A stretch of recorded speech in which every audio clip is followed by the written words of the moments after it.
a square bowl. And I had seen a couple of square bowls and I thought that they were kind of neat. And so I turned a couple and it was kind of exciting. You had to watch where you put your hands. And a good friend of mine who is an architect, every Christmas he would give his clients a piece of art or something that was local. And he asked me, he said, "Bob, would you turn 10 square bowls for me?" And I said, "Oh, sure," nothing to it. And so I started turning bowl number 1 and bowl number 2. I got to bowl number 6 and it became rather tedious. I said, why did I ever agree to do this? And then disaster struck on bowl number 10. I'm sanding away. I had all this time invested and I was doing it out of cherry and it was really pretty. And I got down and right in the middle there was a little black spot. I said, must be one of those little voids in the cherry, where it gets black. And the black spot got a little bigger. And I said, oh, no. I sanded through the bottom of the bowl. So I said, that's it. And I turned off the lathe and I went upstairs. And my wife said, well, how'd it go? And I said, well, I'm quitting for the day. I said, I have a nice piece of firewood for you. And she said, no, you don't. Let me see. And I showed it to her and she says, here's what you need to do with it. And this was her idea, and I give her credit for this. She says, cut the bowl diagonally right through that void and then make a couple of bookends. And I said, well, that's not a bad idea. So I cut the bowl, and I'll tell you exactly how to do that. And I used some brass plate to put on the bottom so that, when you put books, you remember what a book is, And the weight of the book holds the thing right against it.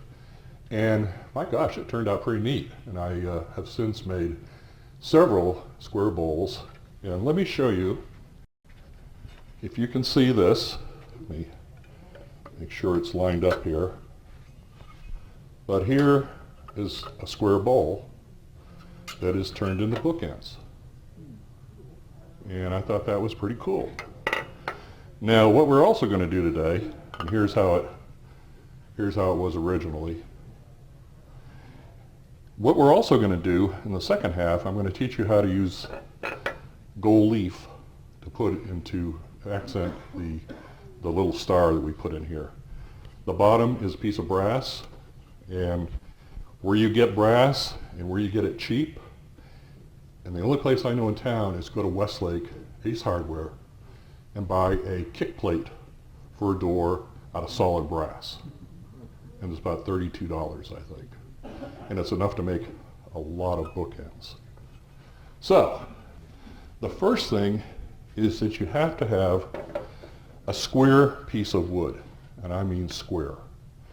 Now this is Paduke that I got at the Rosewood shop, and Mike was kind enough to cut off the chunks that I needed, and then I refined it on my table saw at home to make sure it was perfectly square.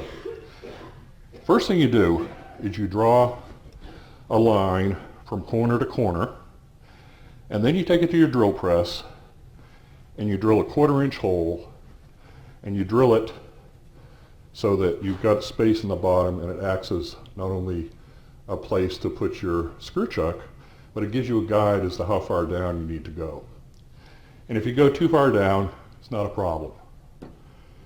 Anyway, now why this is important is that you want this to be dead center.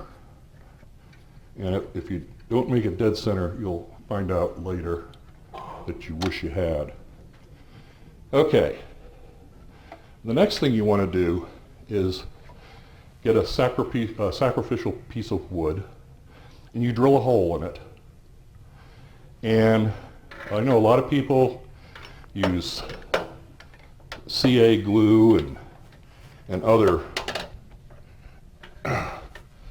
types of glue, but I found that I don't want this piece of wood coming off, especially if you've got a square piece of wood flying around. So I use Titebond, and I glue this directly to the back of this piece of square wood, But I put the glue on both pieces, and then that hole right there, I hold it up and I crank the tailstock right in the middle, and I push it right in there, and I let it set up. So that hole is in the center, and this hole is in the center. Okay? Any questions so far? All right, next step, after you've done that, what I have elected to use is this setup. This has a hub. You can get at Craft Supply. It cost, I think, about $34, $35. Then you buy a series of plates. And these are, I think, whether 3-inch or 4-inch, they're a different price, but they're a lot cheaper than a regular faceplate. Now, and I mount the faceplate, and this has a hole, and this has a little 5/16 inch bolt that goes in here, and then you take it to your drill press and file it down so it's a quarter, and it will fit directly in here. And what you do is you screw this on and then put this piece on the wood and bolt it in, okay?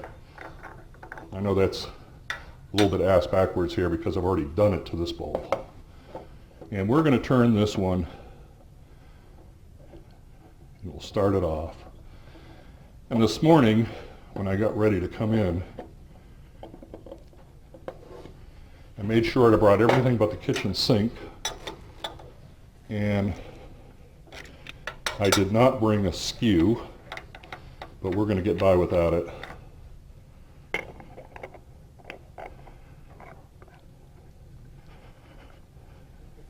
The other thing that's nice about this system is you're going to find that it's really nice when to make a jam chuck. You just put one of these on here, and you can have all sorts of different sizes, and it fits.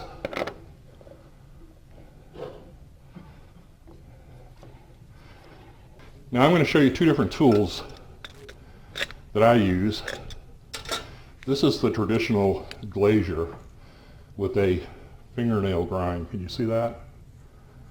And this is what I learned on and what I'm most comfortable with.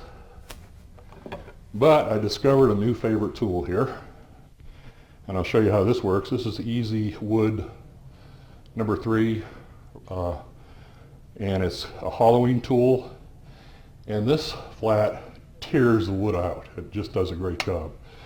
Now, the other thing, well, I remember, I do not recommend Paduke. It's hard, it's brittle, and it will tear out.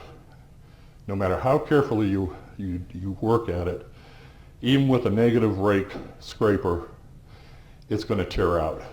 So that's all part of a salvage process, because I'll show you how to fix that when you make a bookend. The only thing I don't like about these Easy Wood tools is they're round and they tend to roll all over the place. Okay, so first thing we're going to do is take some wood out of the middle, and you can see where the edge is.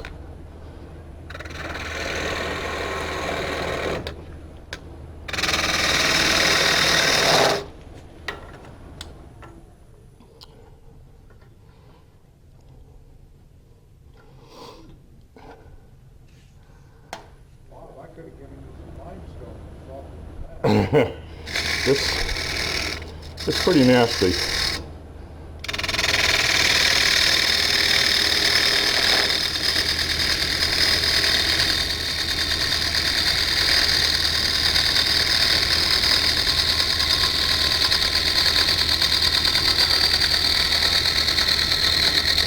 You can see what a relatively lengthy process it is with a conventional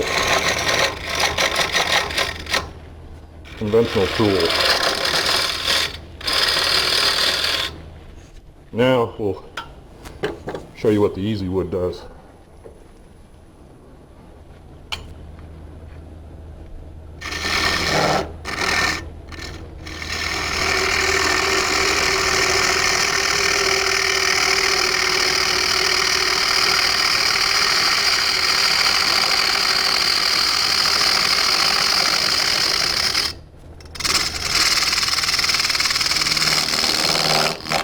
Yep, just a tear out. Not too bad. We got a lot of work. Ooh, that is a bad one. But it'll go in the bottom, so you won't see it. Okay. Move this in a little bit more.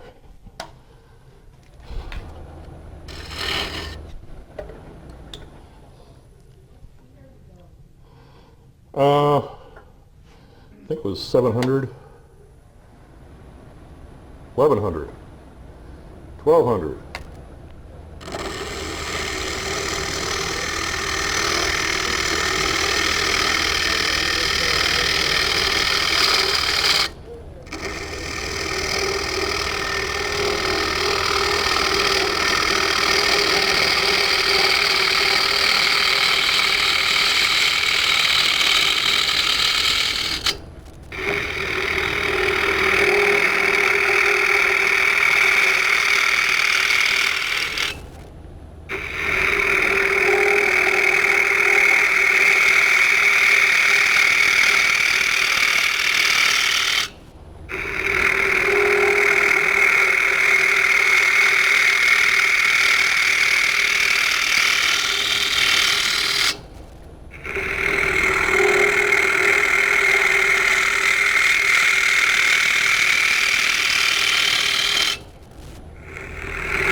Okay, you can see we're pretty well down there, and I'm going to trim it up just a little bit.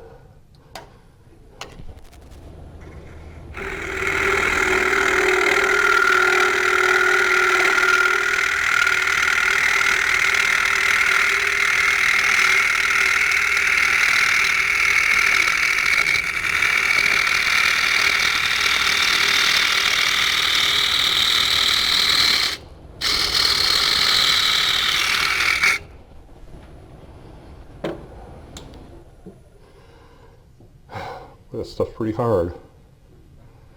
Okay, next step. For this purpose, we can just smooth it, and I'll show you how that will end up.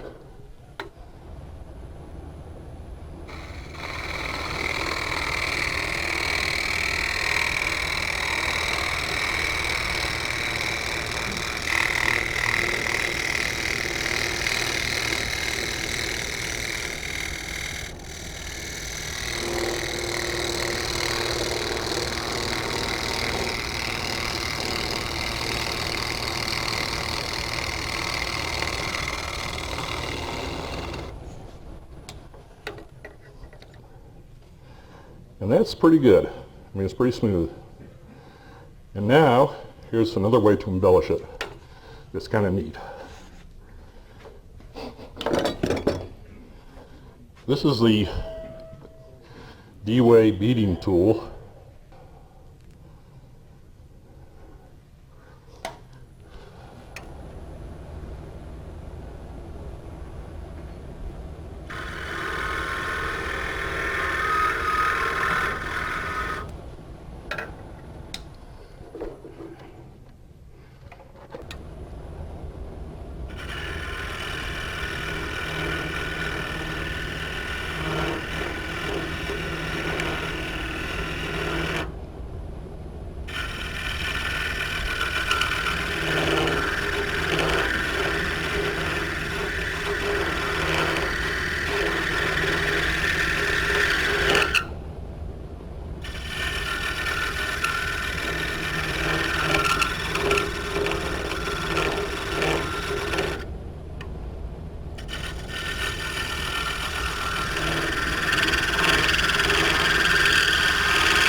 here's what I did with another one. Now, what I would do here is I would use my skew and I would develop a lip. And then I would use the negative rate scraper to get this little area here. And I would, where I had the tear out, I would make sure that's the bottom of the bookend. So, now the next thing is to get the sacrificial piece off.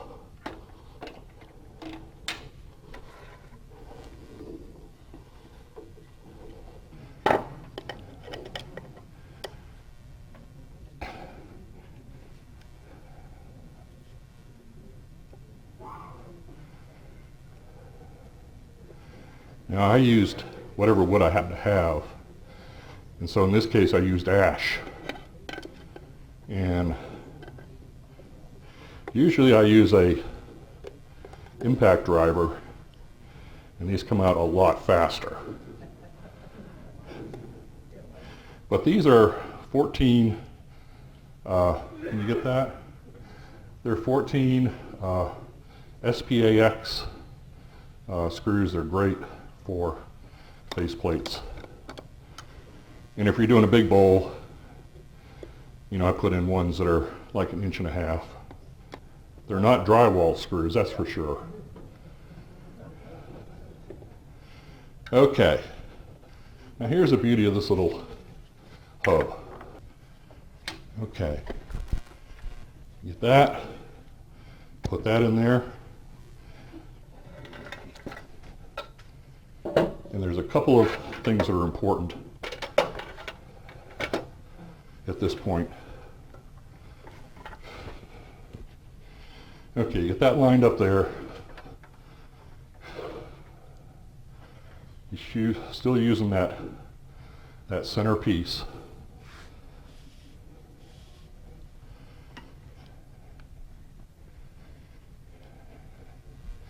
Break it in pretty tight. Then you use your tool rest to see how square this thing is. Now it's a little off, but it doesn't have to be perfect, because what we're going to do is rough this out with that nifty Easy Wood tool.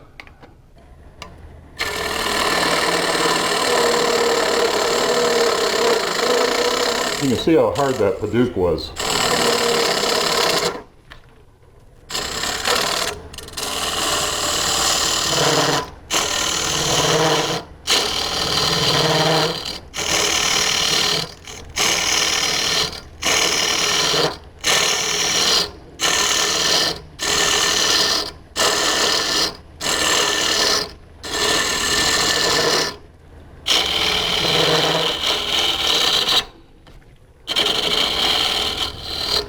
Larry, my lathe doesn't do that.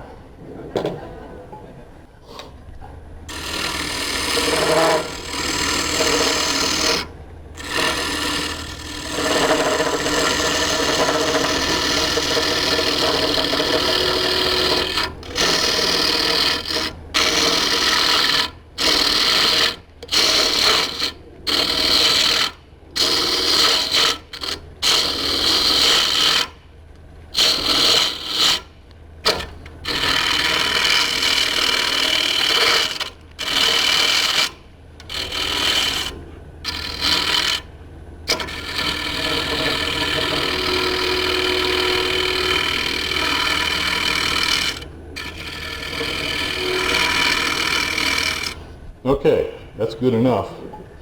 Because what we're going to do now is we take and we cut off this stub by hand with a saw. Then we put this on a table and take out your 80 grit sandpaper reciprocating sander and sand the whole thing flush. This is rather interesting. Sometimes this sticks on so hard you have to pop it off. So that's the basics of getting a square bowl. And if you want it to sand And if you weren't doing something like this, you could just sand, and it's very easy to sand because it's so wide open. So, yeah, John. What tool did you use to cut the beads with? Oh, that's that D-Way beading tool.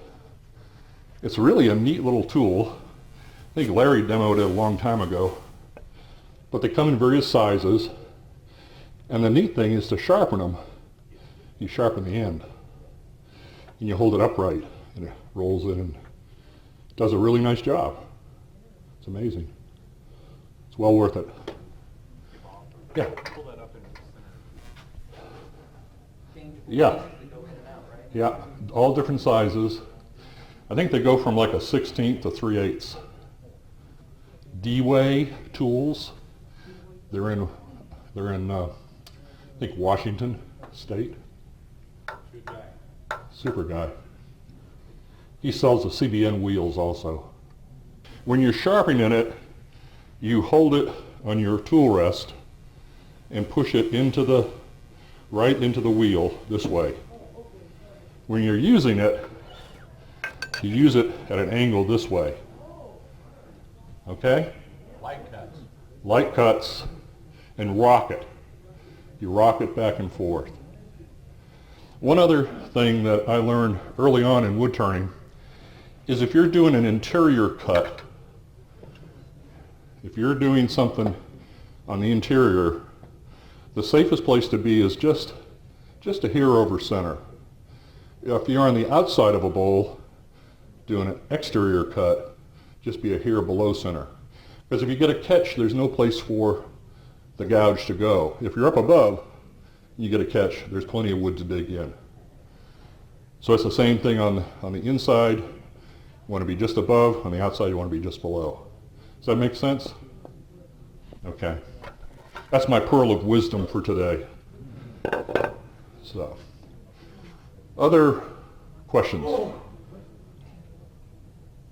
Okay, that was a quick and dirty square bowl, and you can turn them all different sizes, just depends on how brave you are, and just keep your fingers away from the edge.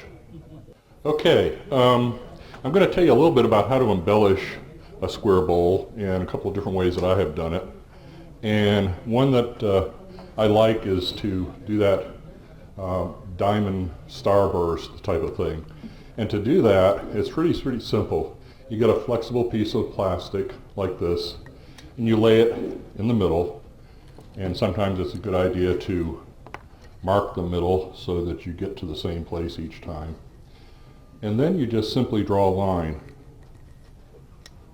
And I'll draw several lines here. It will take me just a couple minutes. And they're just a guide. They're not, but it's going to end up with a starburst that's going to be in the center of it. And the idea is not to be, the idea is to be random too.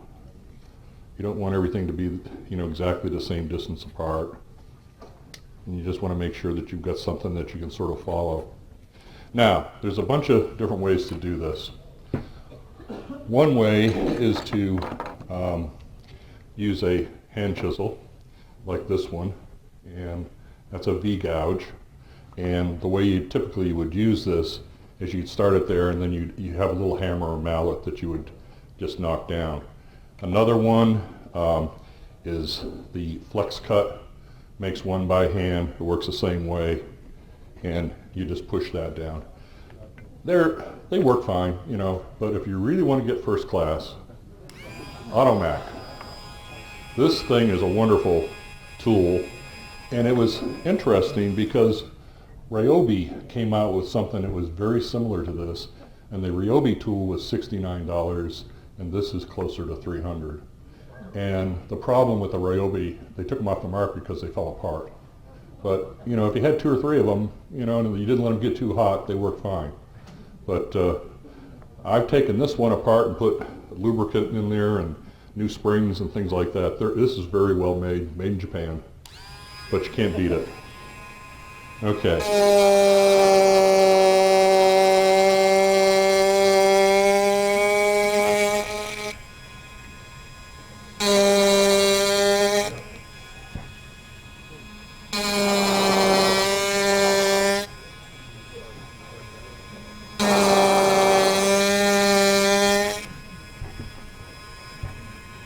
start way out here.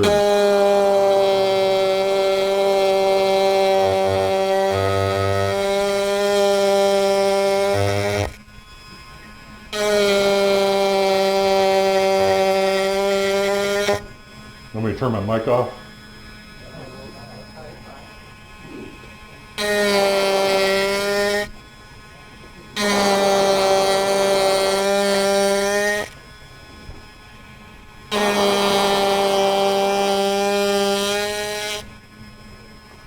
You just want to mix it up. And you want to go around the bowl in various places. Don't start at one end and work your way around, because your technique will get different by the time you get to the other side. So you want to sort of be haphazard.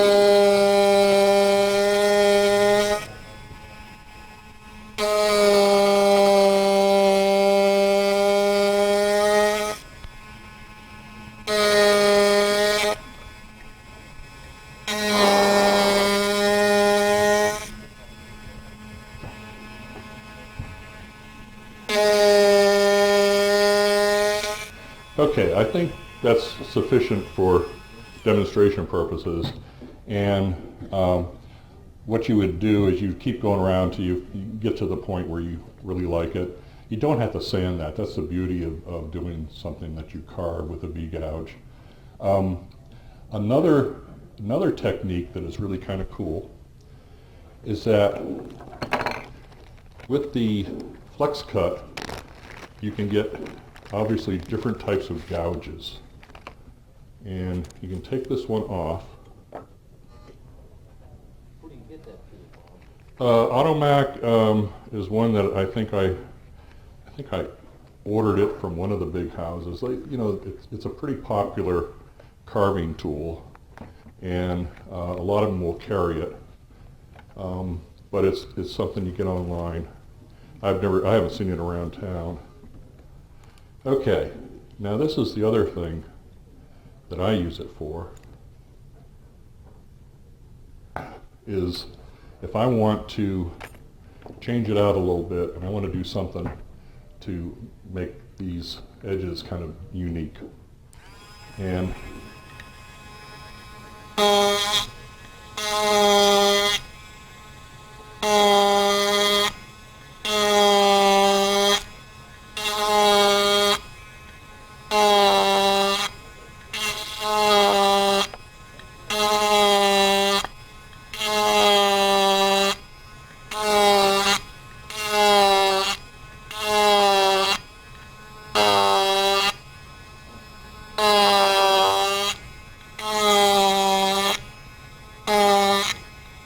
it's another way to hide a bad tear out.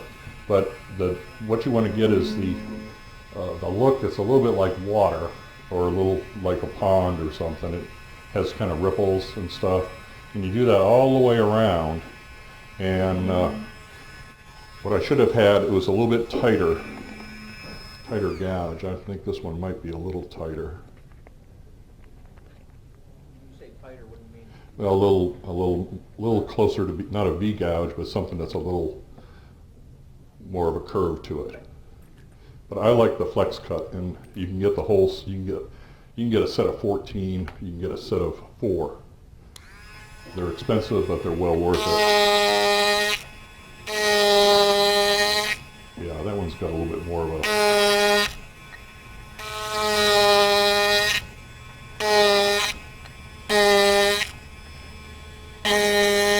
And the idea is you just be random. Can you see that at all? There you go. And you get a random look. And you just keep working your way around. Okay, that's all the carving I'm going to do, but now I want to try to show you how to do a little bit of gold leaf. I really enjoy working with gold leaf. And they've made some different sizes now that are a lot easier to deal with because they're water-based. The original gold leaf sizing was something that was a varnish that had a long setup time.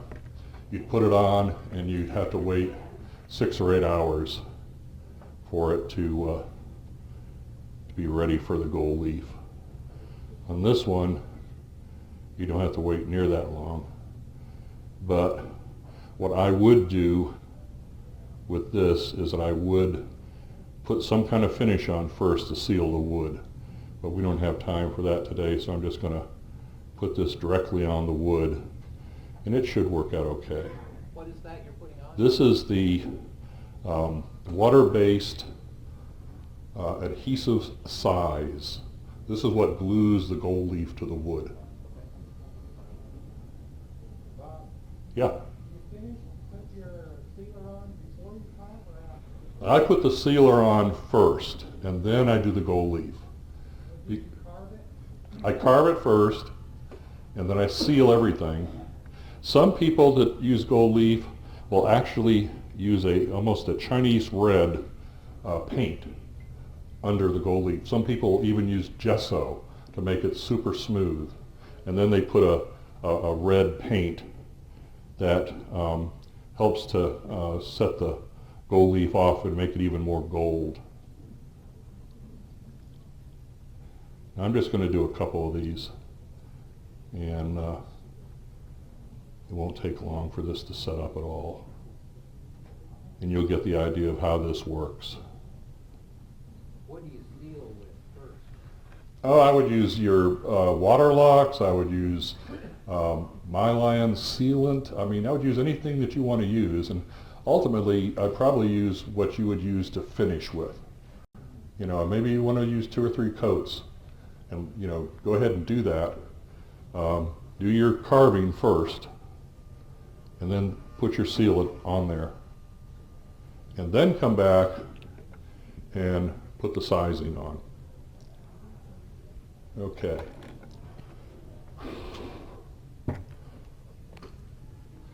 This isn't perfect. I would typically let this set up for probably, as the directions say, it says, oh, it's all in French, 30 minutes. Okay. All right, now, there's a couple of different ways with the gold leaf. Gold leaf is pretty pricey right now. And it's not the price of gold, it's the manufacture. And there's only a few places that actually make gold leaf, and there's a couple of good factories in Germany. And typically, they come in a packet. And a packet, if you are really flush, you can buy a packet. And a packet has 20 books. Each book has 25 sheets of gold leaf. If you were to go out and buy a packet, it would probably cost you somewhere between $50 and $100 today. So a packet of 25 sheets, it's like $1, it's like $2 a sheet. So you want to be really careful how you use it, and you don't want to use too much of it. There's a alternative, and we're going to try that, and I've actually never tried this, but I think this will probably be fine. But for $5.75, you can go to National Art and you can get imitation gold leaf. And it's got some pretty nice color. It's a little thick. It's a lot easier to put on, and it works pretty much the same way. It's not the genuine article. Now, what's kind of fun about real gold leaf is that and they also run anywhere from 22 carats to 24 carats. Typically 23 carats is what you want to look for probably. There's a couple of sheets in here. This stuff is so, you don't want to have too much, you don't want to have a fan going in the room. This is a little brush that's made out of squirrels here, and it's a few years ago it was $11.75. But that's what you use, and it develops a little static electricity type of thing, and that's how you pick it up. That's how you move it off and lay it down. Now that one didn't cooperate very well, but it's still okay, because then what you do is you take a brush, and of all the brushes that I've got, the one that I use There it is. Devil's hiding. This is a real expensive brush. I think this came from Harbor Break, made in Malaysia. Pure bristle. Came in one of those boxes. This is a whole lot more expensive, but it's used for something that's more three-dimensional objects and that type of thing. But once you get that in there, all you do is just sort of push it in with the where you put your sizing, and it will adhere to the sizing. It's really a lot of fun to do this. You know, it's amazing how it turns out, how neat it is. And you can see what you get here. And you don't want to waste any of it. How much was that little sheet you just put on there? Oh, probably somewhere around $2 probably.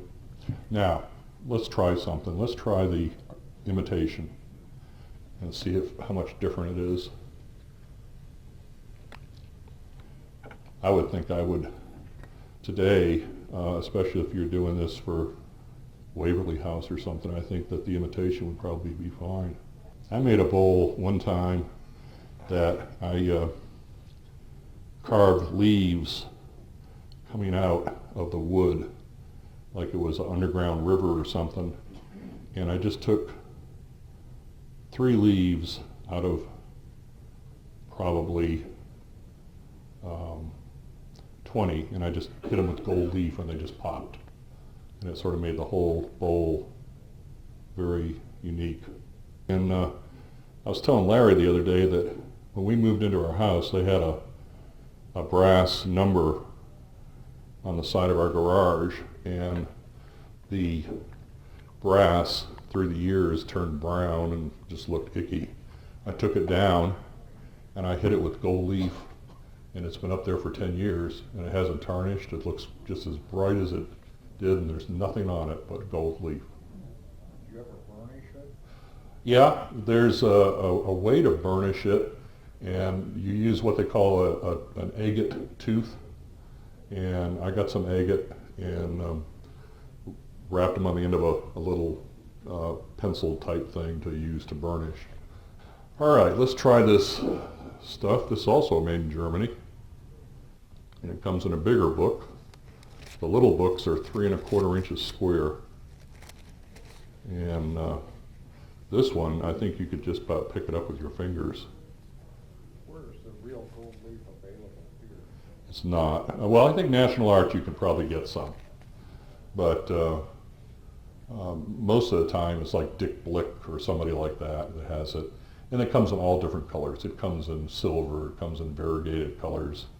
Let's just see if we can get it to work out at all. Yeah, this. But color-wise, I mean, it looks similar on the big screen. Yeah, it is similar.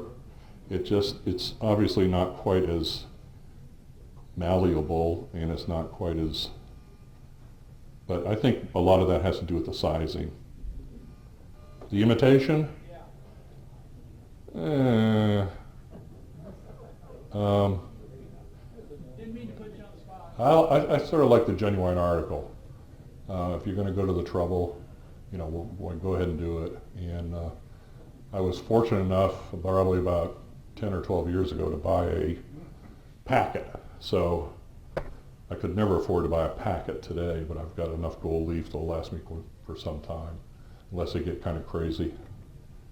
But I don't know. I think the color-wise, you know, if you're going to mess with it, I wouldn't go out and buy the real stuff. I'd try the imitation. You can get the imitation at National Art, and you can get it at Michael's. You know, it's all over the place.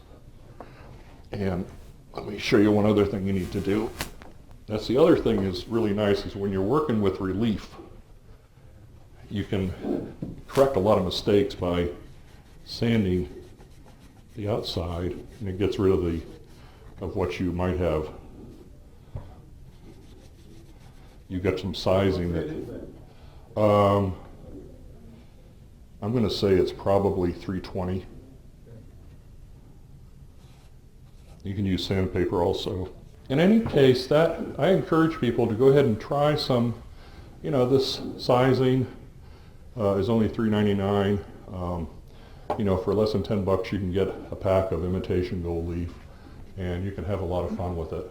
And that's one of the things I like to do. So that's all I had to share with you, and I hope that if you have any questions, don't hesitate to give me a call or send me an email.